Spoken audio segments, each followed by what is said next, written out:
জুরাইজকে সময় তারা জিজ্ঞাসা করে বলেছিল, হুজুর একবার আপনি বলুন আপনার সঙ্গে এমন ঘটনা কেন ঘটে গেল, আমরা তা বুঝতে পারি না।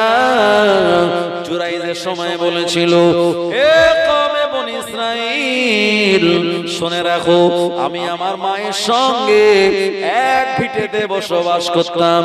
আমি আমার মায়ের বিনা অনুমতিতে, মায়ের অনিচ্ছা থাকা সত্ত্বেও আমি জঙ্গলে তার একটা ঘর বানিয়েছিলাম আল্লাহ পাকের ইবাদত বন্দেগী করার জন্য।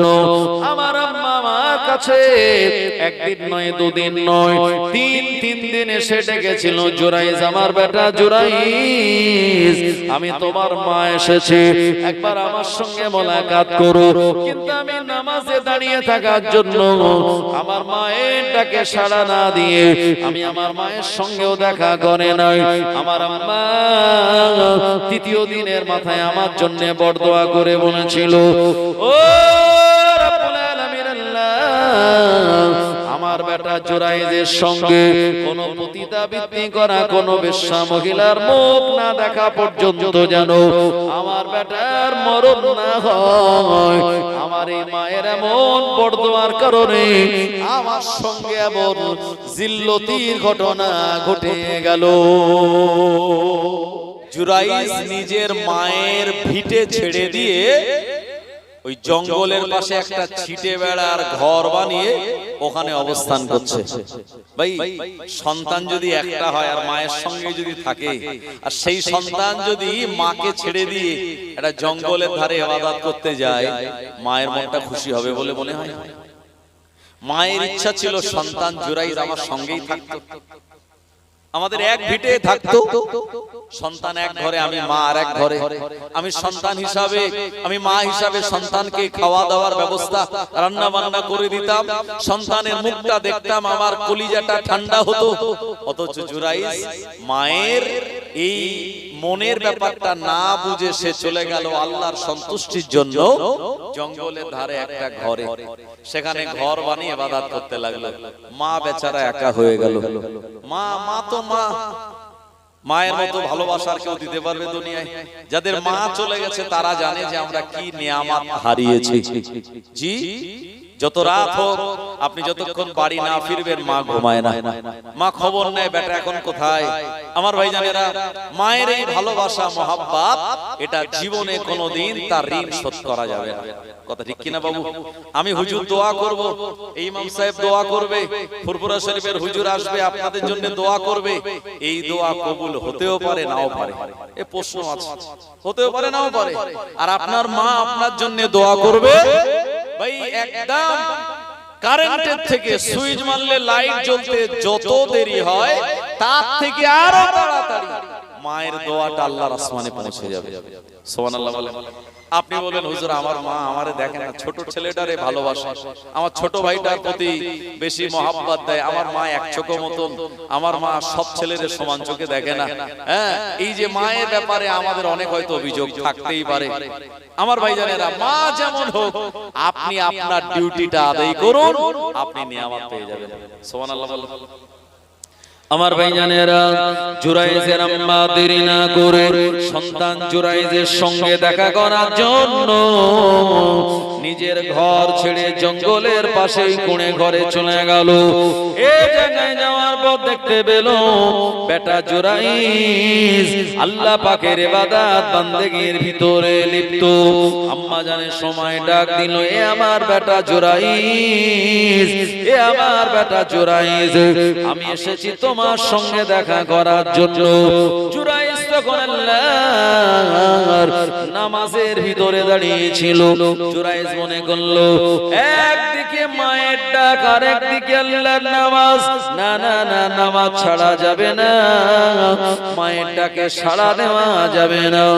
এ কথা মনে করে জুরাইজ নামাজের হালাতেই দাঁড়িয়েছিল।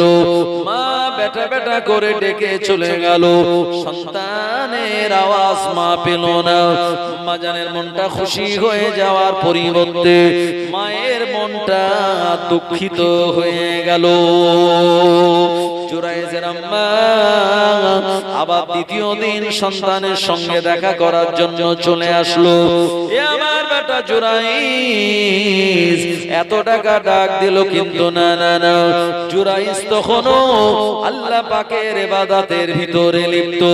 মা এত ডাকলো, মায়ের ডাকে সাড়া না দিয়ে জুরাইস আল্লাহর ইবাদতে মগ্ন ছিল। মায়ের মনটা আবার দুঃখিত হয়ে গেল। মা দুঃখ পেয়ে সন্তানের ডাক না পেয়ে, সন্তানের দেখা না পেয়ে নিজের ঘরের দিকে বিদায় নিল। মায়ের মন মানে না।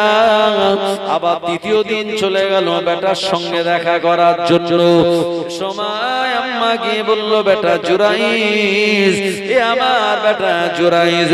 এমন করে অনেকবার ডাকলো, কিন্তু না না না, জুরাইস তখনও আল্লাহ পাকের নামাজে দাঁড়িয়ে। মা 3 দিনের মাথায় বেটা দেখা যাবে, সাক্ষাৎ না হবে, মনটা খারাপ করে মনে মনে একটা কথা বলেছিল, ও রব্বুল আলামিন আল্লাহ, আমি আমার যে বেটাকে 10 মাস গর্ভে ধারণ করলাম, আমি 2.5 বছর ধরে দুধ পান করালাম, ওই বেটার কাছে 3 দিন আসলাম, আমার ডাকে সাড়া না দিয়ে আল্লাহর নামাজে মগ্ন।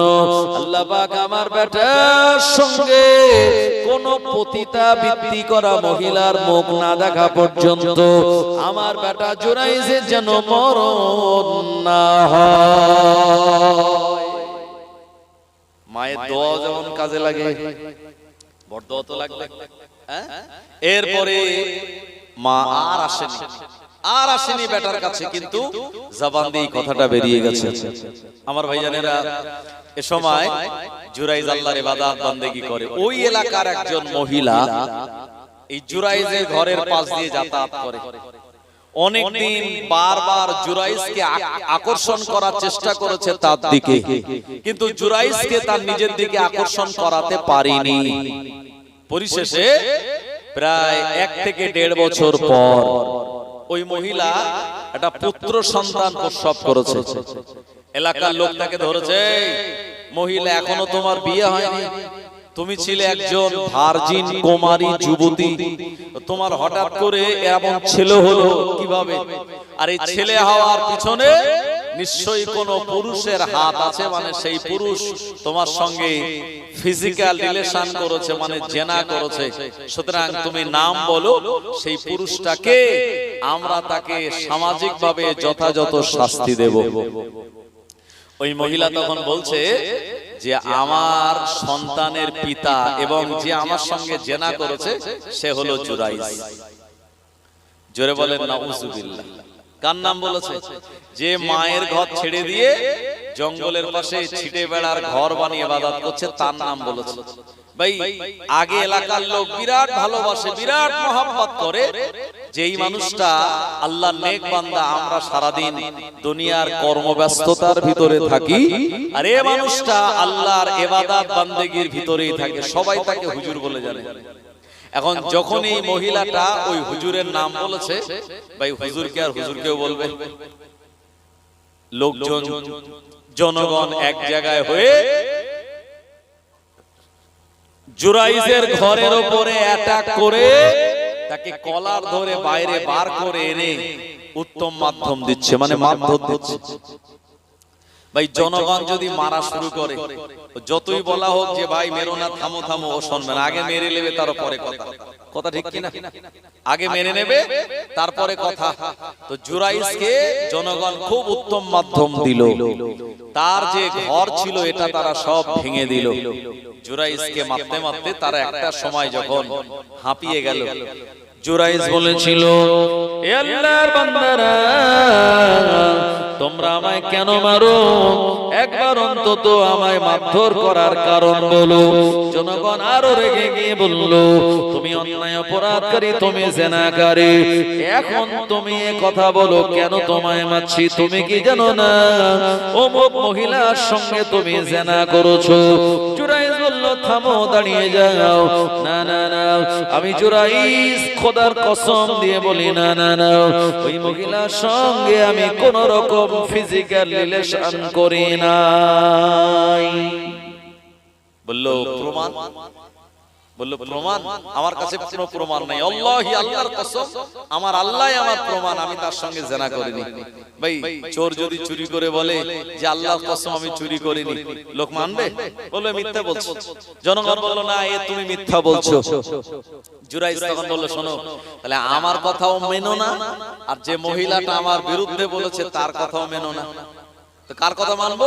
বললো আসলে যে বাচ্চাটা হয়েছে তার কথা মানবে, তো সে যা বলবে সেটা বিশ্বাস করবে। ওরা বলল সে তো মাসুম বাচ্চা, কান্না ছাড়া তোর কোনো ভাষা নেই, সে কি বলবে?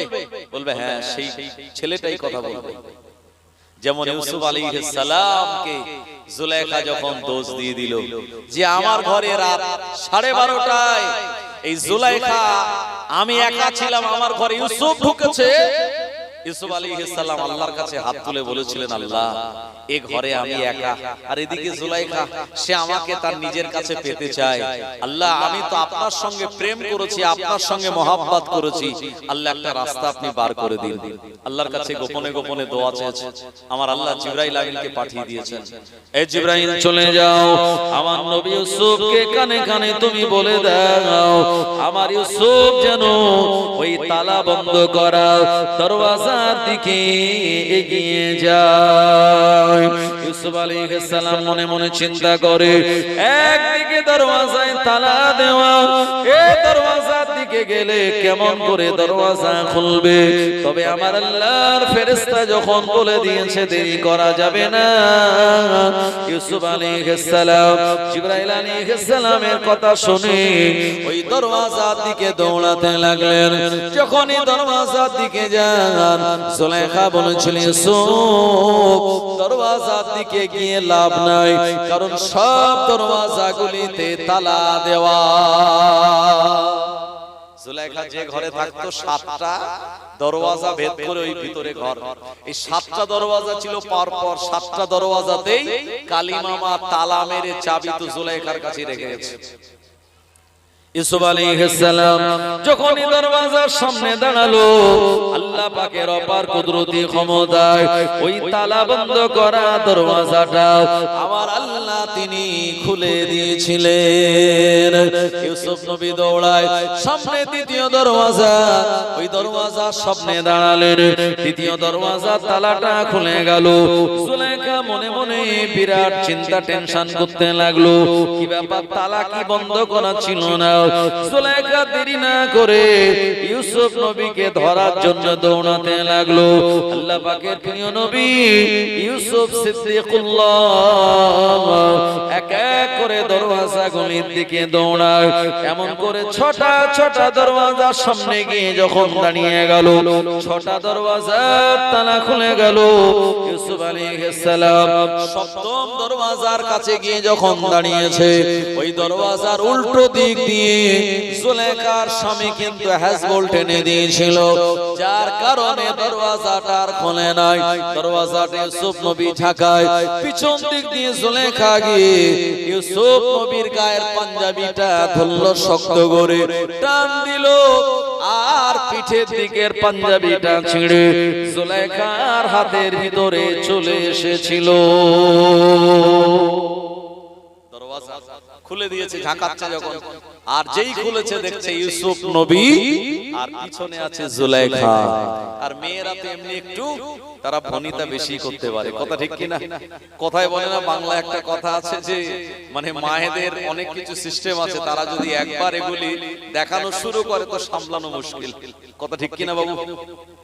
তো যাই হোক, এখন এই মেয়েরা যে বিভিন্ন সময় ভনিতা করতে পারে, এটা কিতাবের ভিতরে লেখা আছে, ঘটনাটা আমি পড়ছিলাম যে আল্লাহর এক ওলি রাস্তা দিয়ে যাচ্ছে, শুনছেন তো আমার কথা? আল্লাহর এক ওলি রাস্তা দিয়ে যাচ্ছে, যেতে যেতে দেখছে একটা সুন্দরী মহিলা, একেবারে যুবতী। আল্লাহর ওলি বলছেন, এ মহিলা, শুনেছি তোমরা অনেক ড্রামা করতে পারো, তো তোমার এই ভনিতা ড্রামা কেমন আমার একটু দেখাবে? তো ওই মহিলা বললে, হ্যাঁ হুজুর আমি আপনাকে দেখাতে পারি, তবে আপনি কেন দেখবেন? তো বললাম, আমি একটু শিক্ষা পাওয়ার জন্য দেখতে চাই। তো পাশেই একটা কুয়া ছিল, মহিলাটা বিরাট জোরে চিৎকার দিয়ে তার গায়ের কিছু শাড়ি টাড়ি জামা যা ছিল এগুলো একটু উল্টো পাল্টা করে ফেললো। তো হুজুর বলছেন যে আরে তুমি এমন চিৎকার দিচ্ছ আর তোমার জামা কাপড় গুলো উল্টো পাল্টা করছো, আর তোমার চিৎকার শুনে এমনি তো লোকজন ছুটে আসবে।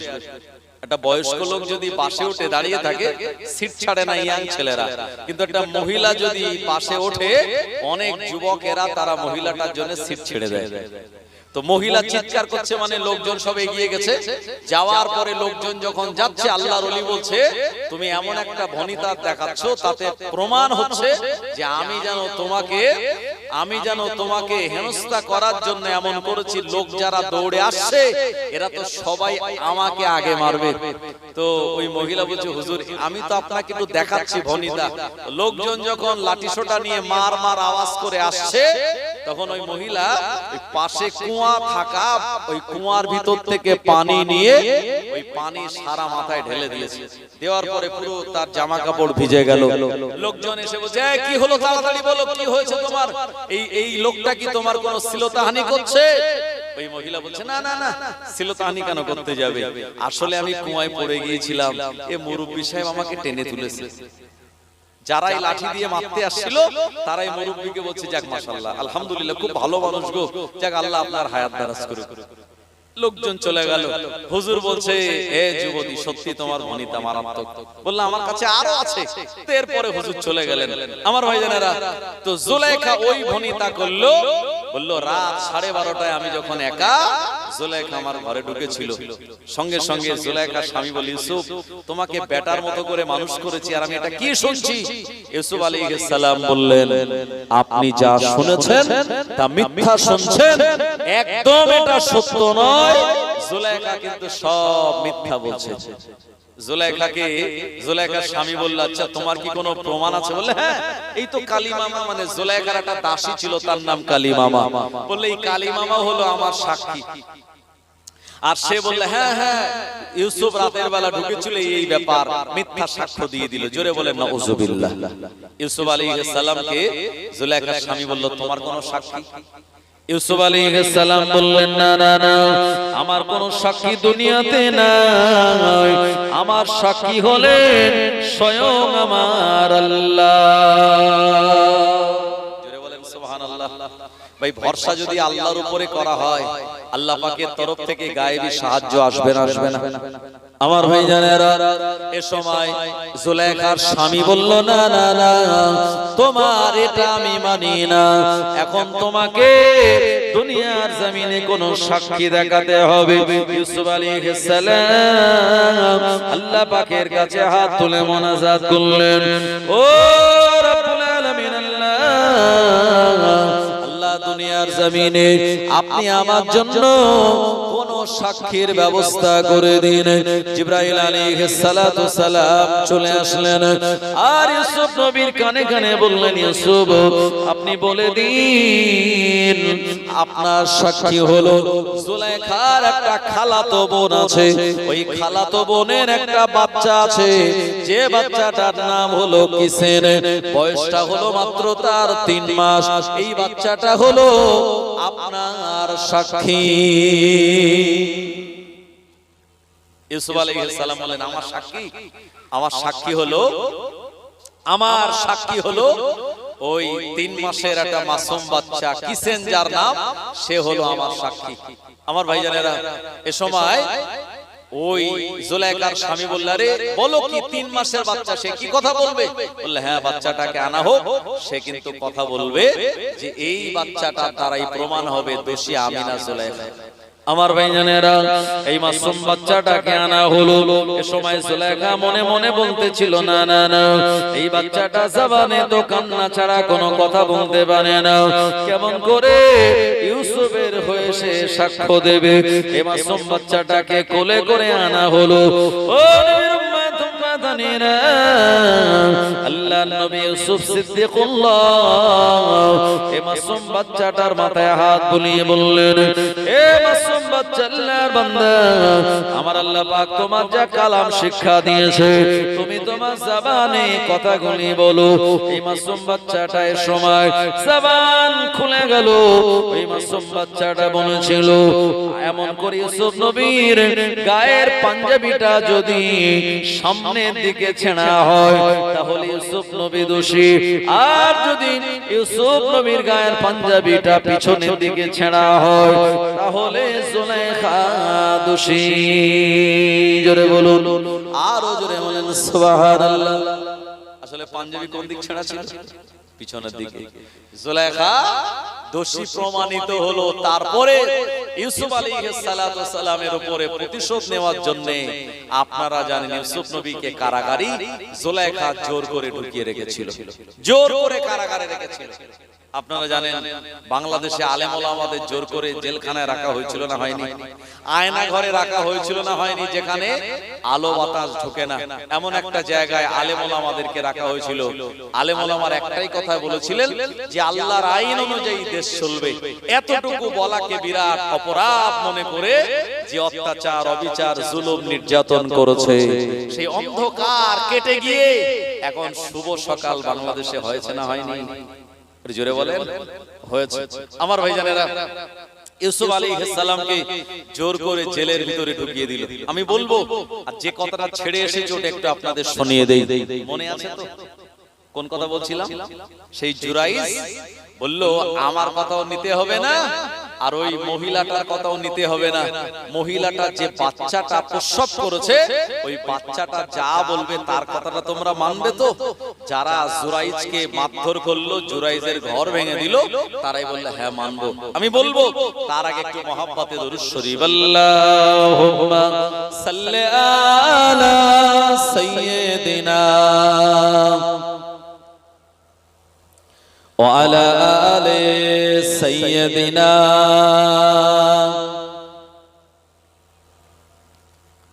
চাঁদটাকে দেখে সুন্দর বলি, রসুলের চেহারাটা আরো সুন্দর।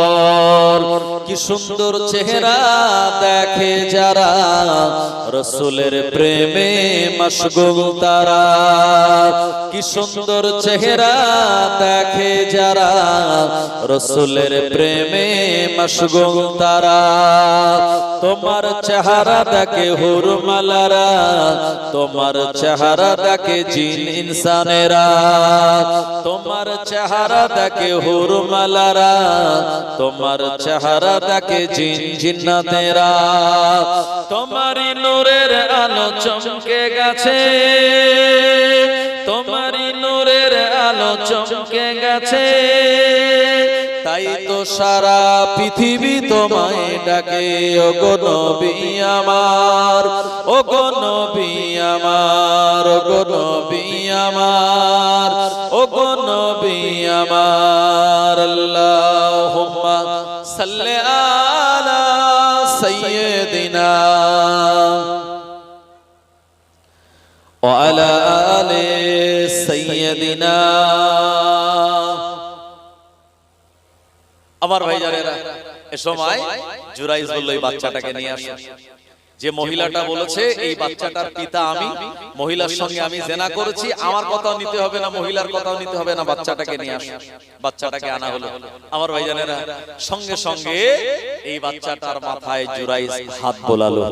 বোলানোর আগে কিতাবে এসেছে তিনি 2 রাকাত নামাজ পড়েছিলেন, আল্লাহর কাছে দোয়া করে বলেছিলেন, আল্লাহ আপনি ইজ্জতের মালিক, আল্লাহ আপনি সত্যটা প্রকাশ করিয়ে দিন।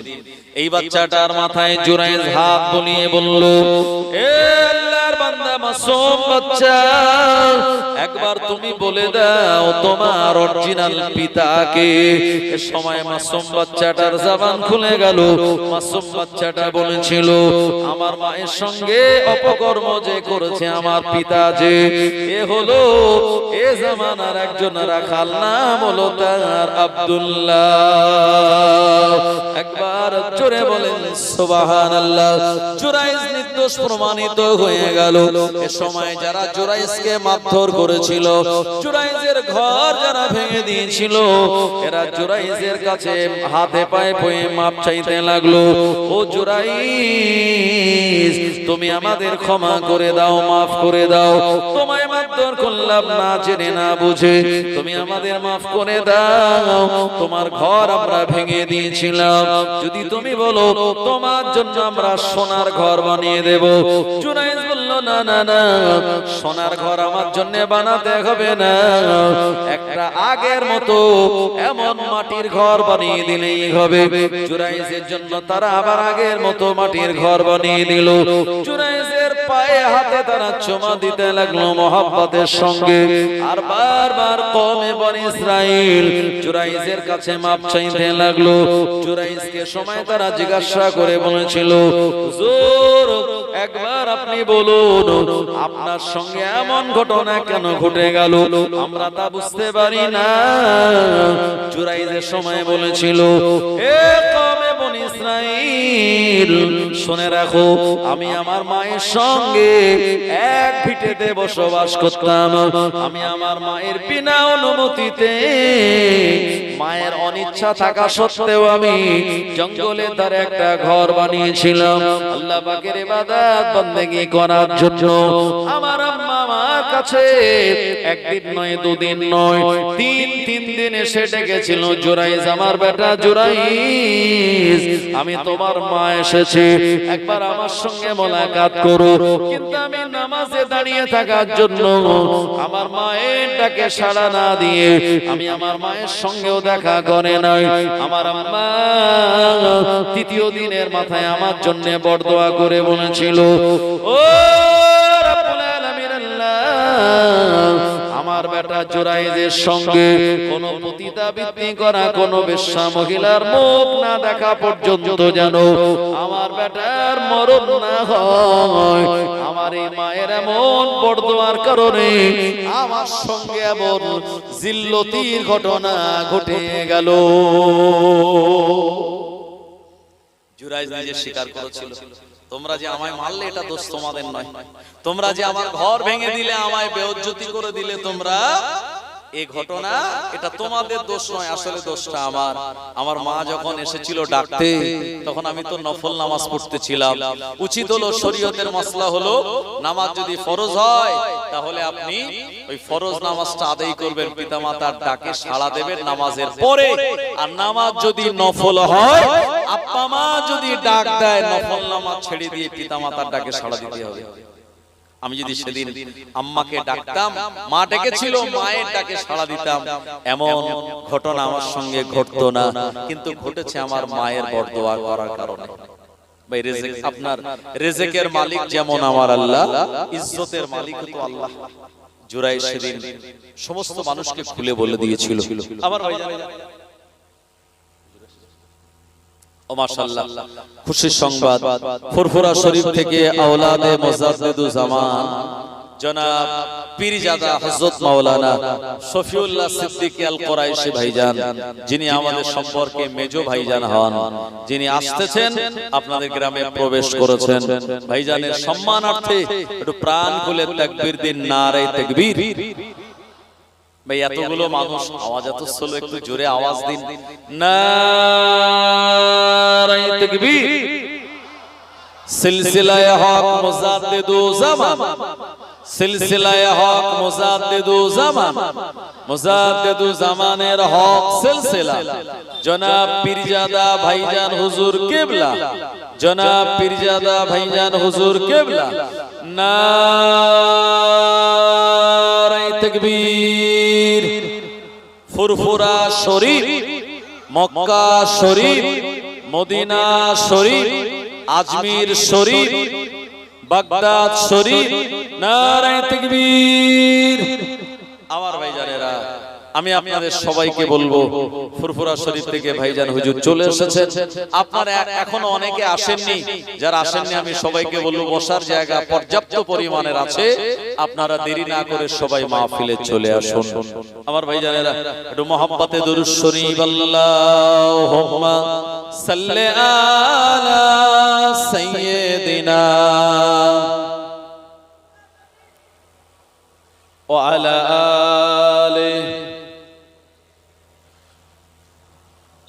नारे तकबीर, नारे तकबीर। जनाब भाईजान हुजूर किबला सिलसिला हक मुजाद्दिदु ज़मान जनाब भाईजान मेजो भाई हुजूर किबला, नारे तकबीर। या नबी मोहम्मद या रसूल मोहम्मद तुमी मोर शाफायात, तुमी मोर शाफायात। या नबी मोहम्मद या रसूल मोहम्मद तुमी मोर शाफायात, तुमी मोर शाफायात। কোরআন দেখ 101 আল কোরআনের নবীর নাম দুটি কম, আল্লাহর নাম 99 গিয়ে থাম। কুসুমবিহীন দেখো ডিম এর পাবে না কোনো স্বাদ, তুমি মোর শাফায়াত, তুমি মোর শাফায়াত। ইয়া নবী মুহাম্মদ ইয়া রাসূল মুহাম্মদ তুমি মোর শাফায়াত, তুমি মোর শাফায়াত। পেলে দিদার একটিবার তোমাকে খোদার কসম, কলিজার মায়া দিয়ে তখন ধোয়াবো তোমার কদম। ওয়েস করনি দেখেনি ভাঙে ইশকে সকল দাঁত, তুমি মোর শাফায়াত, তুমি মোর শাফায়াত। ইয়া নবী মুহাম্মদ ইয়া রাসূল মুহাম্মদ তুমি মোর শাফায়াত, তুমি মোর শাফায়াত। আল্লাহুম্মা সাল্লি আলা সাইয়্যিদিনা ওয়া আলা আলি সাইয়্যিদিনা। ও আমার ভাইজানেরা, আমি আপনাদের যে কথা শোনাচ্ছিলাম, আল্লাহ পাকের প্রিয় নবী ইউসুফ আলাইহিস সালামকে জেলখানার কারাগারের ভিতরে আবদ্ধ রেখে দিল। জুলাইখা ছলে বলে কলে কৌশলে ইউসুফ নবীকে যখন জেলের ভিতরে দিয়ে দিল, আল্লাহ পাকের প্রিয় নবী আল্লাহ পাক তাকে সুন্দরতম হোসন দিয়েছিলেন। ইউসুফ নবী জেলখানার ভিতরে গিয়ে কয়েদিদের সঙ্গে এমন ভালো আচরণ করতে লাগলেন, আল্লাহ পাকের ওয়াহদানিয়াতের বাণী প্রচার করতে লাগলেন। কয়েদিদের ভিতরে মারপিট দাঙ্গা হাঙ্গা বন্ধ করে দিয়ে সবাইকে ভালোবাসার চাদর দিয়ে মুড়িয়ে দিলেন।